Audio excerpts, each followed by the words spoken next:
لن تزولا قدم ابن آدم، حضور نے خبر دی ہے ابن آدم کے قدم ہل نہیں سکیں گے. جیسے مجرم کھڑا ہوتا ہے کٹہرے کے اندر، اس کٹہرے میں سے ہل نہیں سکو گے حتی یسأل عن خمس، جب تک کہ 5 چیزوں کا حساب نہ لے لیا جائے. وہ 5 چیزیں کیا ہیں؟ کان کھول کر سنیے.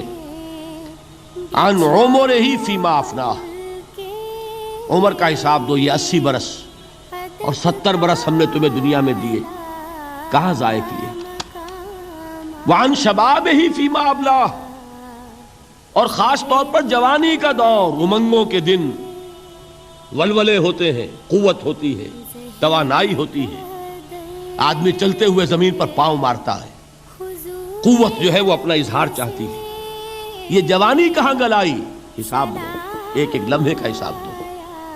وَعَن مَالِهِ مِنْ أَيْنَ اكْتَسَبَهُ وَفِيمَا أَنْفَقَهُ، ایک ایک پائی کا حساب دو، مال کا کہاں سے کمایا تھا، حلال سے کہ حرام سے، اور کہاں خرچ کیا تھا، گل چھروں میں، عیاشیوں میں، یا نیکی کے کاموں میں، ادائے حقوق میں، اللہ کے دین کے لیے. 4 سوال ہو گئے. 2 زندگی کے بارے میں، ایک زندگی پوری بحیثیت مجموعی کہاں کس کام میں لگائی، اور خاص طور پر شباب کا دور کہاں لگایا. 2 سوال مال کے بارے میں، کمایا کہاں سے، حلال سے کہ حرام سے، جائز سے کہ ناجائز سے، خرچ کہاں کیا. اور آخری سوال وعما عمل فیما علم، جو علم حاصل کیا تھا اس میں عمل کتنا کیا. علم کے انبار لگاتے چلے گئے اور عمل کے آغاز کی بھی نوبت نہ آئی. یہ علم جو ہے یہ اس روز سب سے بڑا وبال بن جائے گا انسان. اتنا علم اور عمل کچھ نہیں، بجائے کہ کریڈٹ کا ذریعہ بنے یہ الٹا ڈیبٹ کا کھاتا بن جائے گا. یہ جواب دہی کا احساس ہے کہ جس کی وجہ سے انسان کی ٹریجڈی جو ہے وہ دوہری ہے. کوئی حیوان اتنے بوجھ تلے نہیں، مشقت کی، محنت کی، اس زندگی میں ختم ہوئے، اس کے بعد کوئی محاسبہ نہیں. اس کو بھی غالب نے خوب کہا ہے کہ اب تو گھبرا کے یہ کہتے ہیں کہ مر جائیں گے، اور مر کے بھی چین نہ پایا تو کدھر جائیں.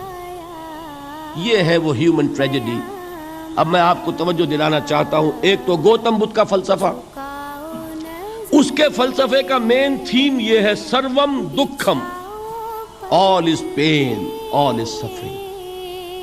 اور اس نے جو بھی اپنی محنت کی یہ تو اللہ ہی بہتر جانتا ہے کہ اسے بعد میں ملا کیا اور کیا نہیں ملا. ایک بات آپ سے عرض کر دوں گوتم بدھ کے بارے میں.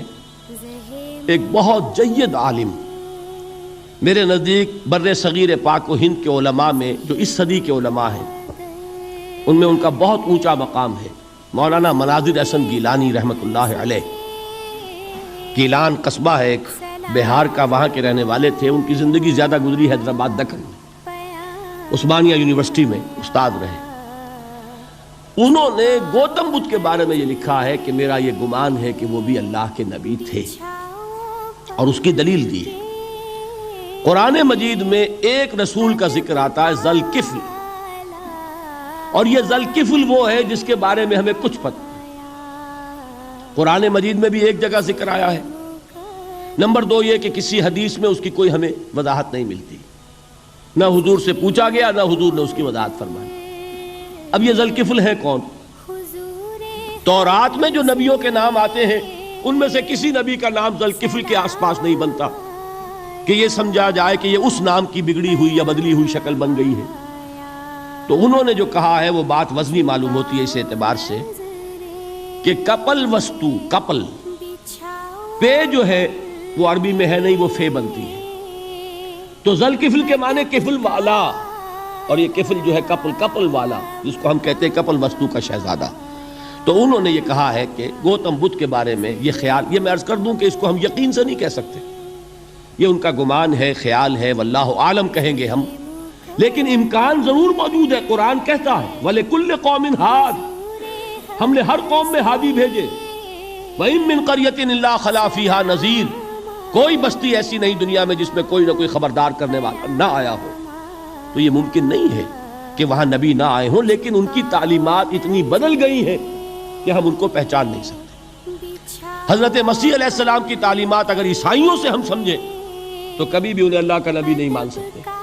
یہ تو قرآن مجید نے آ کر حضرت مسیح علیہ السلام کی اصل حقیقت ہمیں بتائی، ورنہ تو خدا کا بیٹا ثالث و ثلاثہ ان کو کیسے ہم مانتے؟ لیکن یہ کہ قرآن نے بتایا تو جان لیجئے ہو سکتا ہے کہ گوتم بدھ بھی اللہ کے نبی ہوں، لیکن ہو سکتا ہے کہ درجے میں کہیں گے یقین سے نہیں۔ بہرحال گوتم بدھ نے اس دکھ، رنج، صدمہ، غم جو انسان کا مقدر ہے اس کا مشاہدہ کیا، اور پھر تپسیائیں کی، علم حاصل کیا، رشیوں منوں کے پاس گیا، اس نے کوشش کی کہ معلوم ہو سیلویشن کا راستہ کون سا ہے، اس دکھ سے نجات پانے کی کوئی سبیل بھی ہے کہ نہیں، اس غم سے، اس نجات سے، اس اندوہ سے انسان کسی طریقے سے چھوٹ سکتا ہے یا نہیں۔ اسی کو سیلویشن کہتے ہیں انگریزی میں، اسی کو ہندی میں نروان کہتے ہیں، اسی کو عربی میں نجات کہتے ہیں۔ ان النجات معلقۃ بمجموع هذه الاشیاء، میں نے امام راضی رحمۃ اللہ علیہ کے الفاظ میں آپ کو وہ لفظ بتایا، نجات کی راہ۔ اچھا، جدید فلسفوں میں جن حضرات کو دلچسپی کی بات ہے انہی کے بارے میں یہ عرض کر رہا ہوں۔ جدید فلسفوں میں بھی ایک فلسفہ ہے وجودیت، ایگزسٹانشلزم۔ آپ نے نام سنا ہوگا سارترے، یہ فرینچ فلسفر، اور اس وقت دنیا میں جو نوجوان نسل ہے وہ بہت زیادہ متاثر ہوئی ہے سارترے کے فلسفے سے۔ کرکیگارڈ پرانے دور میں اور سارترے اس دور میں، ان کے فلسفے کا نام ہے وجودیت، ایگزسٹانشلزم۔ اس کا مرکزی خیال بھی یہی ہے، انسان کے لیے دکھ ہی دکھ ہے، صدمہ ہی صدمہ ہے، رنج ہی رنج ہے۔ صرف یہ ہے کہ کچھ حساس لوگ ہوتے ہیں وہ صدمے کو زیادہ محسوس کرتے ہیں، کچھ ذرا ان کی حس جو ہے وہ کچھ ڈل ہو جاتی ہے، کند ہو جاتی ہے۔ وہ جو غالب کا شعر میں نے آپ کو سنایا کہ مشکلیں اتنی بڑی مجھ پر کہ آسان ہو گئی، ورنہ یہ ہے کہ انسان سوچے تو دکھ ہے۔ اب یہ دکھ جو ہے اس سے نجات کا کوئی راستہ بھی ہے کہ نہیں، یہ کوسچن مارک ہے، جس کا جواب ہے تیسری آیت میں، اِلَّا الَّذِينَ آمَنُوا وَعَمِلُوا الصَّالِحَاتِ وَتَوَاصَوْا بِالْحَقِّ وَتَوَاصَوْا بِالصَّبْرِ۔ جو ایک نا امیدی کی کیفیت طاری ہوتی ہے، وَالْعَصْرِ إِنَّ الْإِنسَانَ لَفِي خُسْرٍ، زمانے کی قسم ہے تمام انسان برباد ہونے والے ہیں، تباہی میں ہیں، گھاٹے میں ہیں، ٹوٹے میں ہیں۔ اس سے جو ایک مایوس کن صورتحال سامنے آتی ہے، اس مایوسی سے نجات دلانے والی آیت ہے تیسری آیت۔ ایک راستہ ہے، یہ امید کی کرن ہے، تباہی سے بچ سکتے ہو، ابدی بربادی وہ بربادی۔ یہاں تو یہ ہے کہ ہم نے مشقتیں اٹھا لی، فاقے جھیل لیے، تکلیفیں برداشت کر لی، سمے برداشت کر لیے، لیکن موت آئی، اس کا خاتمہ ہو گیا۔ لیکن اس کے بعد اگر خدا نہ خواستہ جہنم میں جھونک دیے گئے، وہ ابد الآباد تک کی، وہ ہمیشہ ہمیشہ کی جلن۔ قرآن کہتا ہے کہ اگر ایک کھال جل جائے گی، جھلس جائے گی، اللہ اور کھال دے دے گا۔ دیکھیے یہ بھی جدید دور میں آپ کو معلوم ہوگا، بورس بکائی نے جو کتاب لکھی ہے، دی فرینچ سرجن، اس نے ثابت کیا ہے کہ قرآن مجید نے جتنے نیچرل فینومینا کا حوالہ دیا ہے وہ بالکل سائنس کے مطابق ہے۔ آج ہمیں یہ معلوم ہے کہ حس جو ہے وہ صرف کھال میں ہوتی ہے، کھال حساس ہوتی ہے، کھال اتر جائے نیچے جو ہے گوشت جلے گا، آپ کو تکلیف نہیں ہوگی۔ معلوم قرآن نے کہا ہے کہ جب کھالیں ان کی جھلس جائیں گی ہم نئی کھال دے دیں گے، تاکہ وہ سوزش جو ہے، وہ جلن کا احساس برقرار ہے، وہ ختم ہونے نہ پائے۔ حالانکہ اس کی ضرورت نہیں ہے، اگر اندر کا گوشت بھی حس والا ہوتا تو پھر کھال دوبارہ عطا کرنے کی ضرورت نہیں ہے، گوشت جلے گا، اس سے بھی جلن کا اور سوزش کا احساس ہو جائے گا۔ لیکن قرآن کہتا ہے کہ نہیں، کلما نضجت جلودہم بدلنا لہم جلودا غیرہا، جب ان کی کھالیں جھلس جائیں گی، جل جائیں گی، ہم ان کی کھالیں بدل دیں گے تاکہ وہ سوزش برقرار رہے۔ ثم لا يموت فیہا ولا یحیا، پھر نہ وہ اس میں جی سکے گا نہ مر سکے گا، نہ زندوں میں ہوگا نہ مردوں میں ہوگا۔ موت کو پکارے گا، کاش کہ موت آ جائے جو مجھے اس مشقت سے اور مشکل سے چھٹکارا دلا دے۔ وہ موت جس سے اس وقت ہم بھاگتے ہیں، اگر خدا نہ خواستہ اس جہنم میں جھونکے گئے تو پھر موت کو پکاریں گے اور موت نہیں آئے گی۔ اس عذاب سے، اس ابدی ناکامی سے، اس خسران سے، اس ابدی ہلاکت سے بچنے کا کوئی راستہ ہے؟